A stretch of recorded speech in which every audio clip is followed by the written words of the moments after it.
नमस्कार दोस्तों, आपके अपने YouTube चैनल सुधामय संस्कृत में आपका स्वागत है। आज हम माध्यमिक शिक्षा बोर्ड कक्षा 10 के संस्कृत स्पंदना के तृतीय पाठ का सरलीकरण करेंगे। पाठ का नाम है स्वराष्ट्र गौरवम, यानी राष्ट्र के महत्व के बारे में बताया गया है। तो आइए हम इसका परिचय करते हैं। अस्माकं चिंतने राष्ट्रस्य अवधारणा अति प्राचीना विद्यते। अस्माकं चिंतने यानी हमारे चिंतन, हमारे विचार में राष्ट्रस्य अवधारणा, राष्ट्र की अवधारणा, राष्ट्र की परिभाषा अति प्राचीना विद्यते, अत्यधिक प्राचीन है, बहुत प्राचीन है। वेदेष्वपि, वेदों में, अराष्ट्र राजन्य यजुर्वेद, वयम राष्ट्रे जागृयाम यजुर्वेदे, यानी हम सभी राष्ट्र में जागृत रहें। अहम राष्ट्रीय संगमनी वसुनाम, ये ऋग्वेद से लिया गया है। इसमें कहा गया कि हम सभी साथ मिलकर संगठन से रहें। इत्यादिषु बहुषु मंत्रेषु राष्ट्र शब्दस्य प्रयोगेन एतत् स्पष्ट मसित। इत्यादिषु बहुषु मंत्रेषु, इत्यादि बहुत सारे मंत्रों से राष्ट्र शब्दस्य, राष्ट्र शब्द का प्रयोगेन एतत् स्पष्ट मसिते, राष्ट्र शब्द का प्रयोग स्पष्ट दिखाई दे रहा है। यानी ये ऋग्वेद से, यजुर्वेद से जो मंत्र दिए हुए, इससे हमें राष्ट्र शब्द का प्रयोग स्पष्ट दिखाई दे रहा है। अस्मदीया राष्ट्र संबंधिनी अवधारणा अर्वाचीना पश्चिमी चागता इति ये मन्यते ते तु वस्तुते भ्रांता से सन्ति। अस्मदीय राष्ट्र संबंधी अवधारणा, हमारी राष्ट्र संबंधी अवधारणा नवीन है। पश्चिम आगता, पश्चिम से आई हुई है, ऐसा जो लोग मानते हैं वो वस्तुत भ्रमित हैं, वो इसके बारे में सही जानकारी नहीं रखते हैं। अस्माकं विदम भारतवर्ष मेकम चिर पुरातनम सनातनम च राष्ट्रम वर्तते। अस्माकं विदम, हमारा ये भारतवर्ष एकम, हमारा भारतवर्ष चिर पुरातनम, बहुत प्राचीन, सनातनम, लगातार चला आ रहा है, च राष्ट्रम वर्तते, राष्ट्र है। किन तवत्र ऋषि भी, किंतु यहाँ पर ऋषि भी, मुनि भी, कवि भी, तत्वचिंतकश्च केवलम भौतिकम भौगोलिकम राजनैतिक च घटकमेव राष्ट्रमिति नेव मतम। किंतु यहाँ पर ऋषियों द्वारा, मुनियों द्वारा, कवियों द्वारा, तत्वचिंतकों द्वारा केवलम यानी केवल, भौतिक, भौगोलिक, राजनीतिक घटकों के आधार पर राष्ट्र नहीं मानते हैं। राष्ट्रमिति यद्य उच्यते, राष्ट्र कहा जाता है, तद अत्र चेतनम सांस्कृतिक घटक मतम, राष्ट्र उसको कहा जाता है जिसमें हम एक मन से, सांस्कृतिक रूप से, चेतन रूप से किसी घटक को मानते हैं, तो वो राष्ट्र कहलाता है, ना कि केवल भौतिक रूप से, भौगोलिक रूप से, राजनीतिक रूप से राष्ट्र माना जाता है। वयमिदम राष्ट्र देवम मन्यामहे, वयमिदम, हम सभी राष्ट्र को देव के समान मानते हैं, देवता के समान मानते हैं।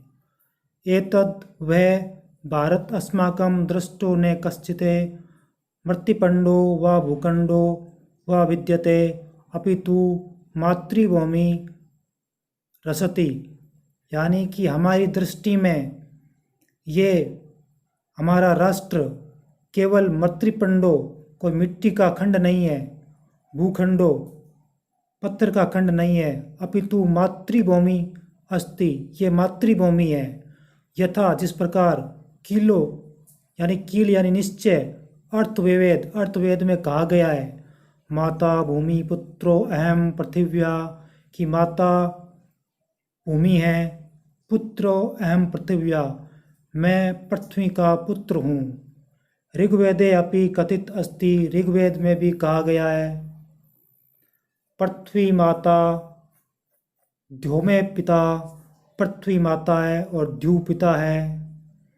मातृभूमि, पितृभूमि, पुण्यभूमि, धर्मभूमि, कर्मभूमि, देवभूमिश्च, ये सब हमारा जो राष्ट्र है उसकी विविध रूप बताए हुए हैं। इत्येव विविध रूपतास्ति भुवन मनमोहिनी यम अस्माकं भारत माता। भारत माता का इसमें बताया गया कि मातृभूमि ये हमारी मातृभूमि है। पितृभूमि का होता है यहाँ हमारे वंशज रहते थे, यहाँ वंशज के रहने का भाव पैदा होता है। पुण्य भूमि ये हमारे जो भारतवर्ष है यहाँ पर पुण्य होता है, उसकी भूमि है। धर्म भूमि है, यहाँ पर अनेक नदियाँ हैं, धार्मिक नदियाँ हैं, अनेक धार्मिक आयोजन होते हैं। इस प्रकार ये हमारी जो भूमि है वो धार्मिक भूमि होती है। कर्म भूमि है, यहाँ पर अनेक युद्ध हुए थे, यहाँ कर्म का उपदेश भी दिया गया था श्री कृष्ण द्वारा। और देव भूमि भी है, यहाँ पर अनेक देवता हुए थे। इत्य विविध रूपातास्ति भुवन मनमोहिनी ये संसार मन मोहने वाली ये अस्माकं भारत माता ये हमारी भारत माता है। राष्ट्र संबंधिने, राष्ट्रीयता संबंधिने, राष्ट्र गौरव संबंधिने, राष्ट्रभक्ति संबंधिने केचन श्लोका अस्मिन् पाठे संकलिता सन्ति। कि राष्ट्र से संबंधित, राष्ट्रीयता से संबंधित, राष्ट्र गौरव से संबंधित, राष्ट्र के महत्व से संबंधित और राष्ट्रभक्ति से संबंधित केचन श्लोका कुछ श्लोक अस्मिन् पाठ्य इस पाठ में संकलिता सन्ति संकलित किए गए हैं। यानी विविध जो हमारे संस्कृत साहित्य के जो प्राचीन ग्रंथ है, पुराण है, उसमें से ये श्लोक इस पाठ में संग्रहित किए गए हैं। पहला जो अब हम पाठ का तो शुरू करते हैं, उसमें पहला जो है वो विष्णु पुराणम से है। उत्तरम यत् समुद्रस्य हिमाद्रस्य दक्षिणम वर्षम तद्वारतम नाम भारती यत्र संतति। इसमें बताया गया है कि हमारे भारतवर्ष का जो विस्तार है उसके बारे में बताया गया है।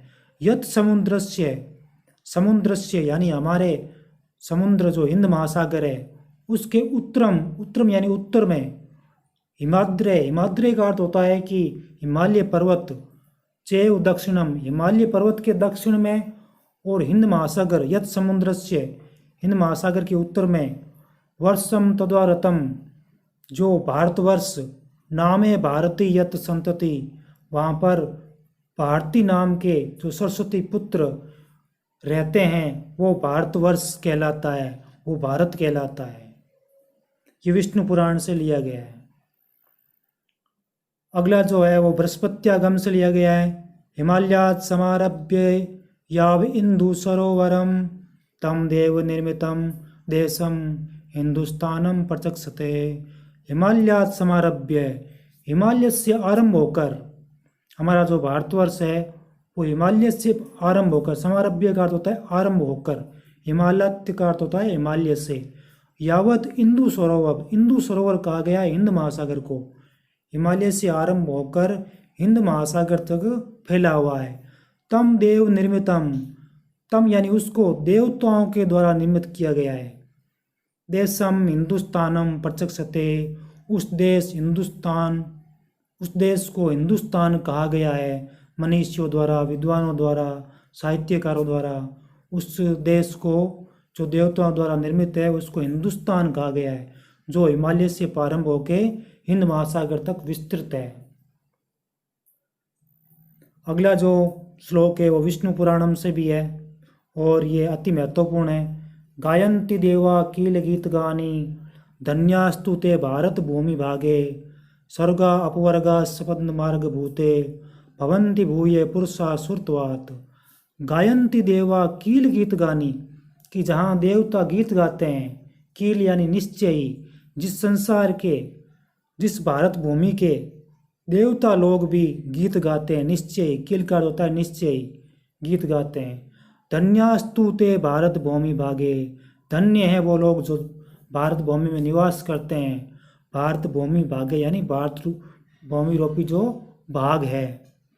स्वर्ग अपवर्गा सेपंद मार्ग भूते, स्वर्ग और अपवर्ग, मोक्ष और स्वर्ग का जो मार्ग है उसको पाने के लिए भवन्ति भूय पुरुषा सुरत्वात्, उसको पाने के लिए देवता पुनः इस संसार में सुरत्वात् यानी मनुष्य के रूप में पुनः इस संसार में जन्म लेते हैं।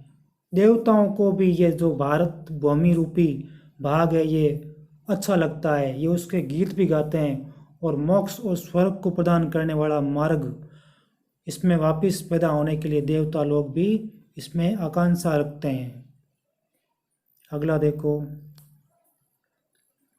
संप्राप्य भारते जन्म सत्कर्मेषु परांग मुखे पीयूषम कलशम हित्वा विषभाण्ड मुपाश्रिते।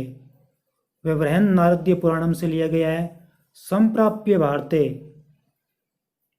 भारतवर्ष में, भारत रूपी देश में जन्म लेकर, संप्राप्य सत्कर्मेषु, जो अपने अच्छे कर्म हैं, अच्छे कार्य है, उससे परांग मुख, यानी जो अच्छे कार्य नहीं करता है, अच्छे कार्य प्राप्त होने पर भी अच्छे कार्य नहीं करता है, तो वो व्यक्ति पीयूषम कलशम हित्वा, वो एक अमृत के घड़े को छोड़कर विषभाण्ड मुपाश्रिते, जहर रूपी घड़े को प्राप्त करता है।